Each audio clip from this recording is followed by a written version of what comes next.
The intersection of freedom of speech and dark humor is a complex and often a contentious issue.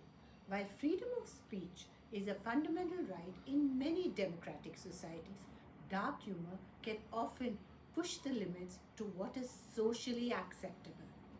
Let's take a look at the arguments for and against the relationship that exists between the two. Freedom of speech ensures that individuals can express themselves even in controversial or uncomfortable ways. In light of the recent FIRs that have been lodged against various social media podcasters, it seems pertinent to mention that dark humor is a form of self expression, and restricting it could lead to censorship that limits personal autonomy and creativity. Dark humor can be deeply offensive and harmful, especially when it touches on sensitive topics such as death, abuse, race, mental health, or close relations such as one's parents. For some, such jokes can perpetuate stereotypes, normalize harmful attitudes, or contribute to a hostile environment. Even if it is not the intention, humor can have real world consequences that challenge cultural and traditional values. Humor, including dark humor, is seen as a form of art. Many comedians, writers, and performers use dark humor to provoke thoughts or reflect on complex issues such as grief, suffering, and social injustice. By censoring or discouraging dark humor, we risk undermining important cultural and artistic discourses. Repeated exposure to dark humor can desensitize individuals to serious issues, making them less empathetic to the struggle of others. Jokes about tragedy, violence, or discrimination might trivialize these experiences, reducing the urgency or gravity with which society addresses these problems. Dark humor can be a coping mechanism for some individuals, helping them deal with trauma or difficult experiences of their life. In such cases, it can be a tool for emotional release and recovery, allowing people to approach hard topics with some emotional distance. In some cases, dark humor crosses the line into hate speech or incitement of violence.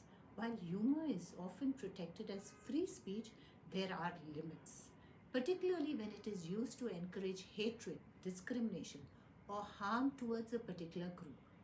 Distinguishing between satirical commentary and harmful rhetoric is crucial in protecting our cultural values and the minority communities.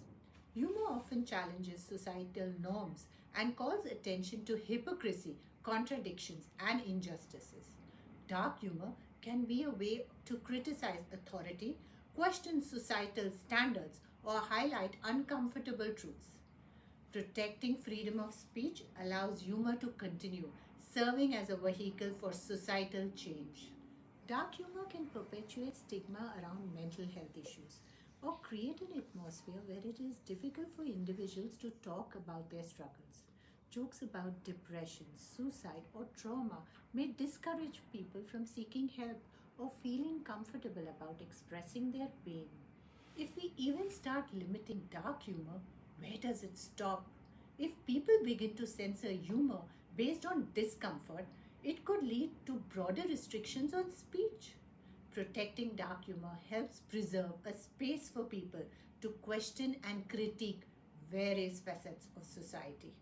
Humor can be subjective, and some individuals may not be equipped to process dark humor, especially those who have experienced similar traumas.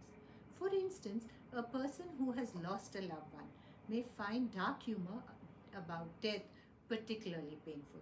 Making it important to be mindful of how humor might affect different audiences is important, and different cultures, of course.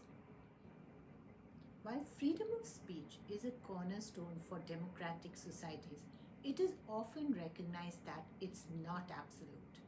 Laws that protect freedom of speech also contain limits when speech leads to direct harm. Example, incitement to violence, libel, defamation, and slander. The balance between protecting individual expression and maintaining a respectful, non harmful societal environment is at the heart of this debate. In the case of dark humor, many argue that while it should remain protected as part of free expression, it should be approached with responsibility. Context, audience sensitivity, and the intent behind the humor matter. It's about striking the right balance between artistic freedom and potential society impact of words and jokes on our traditional values and cultures.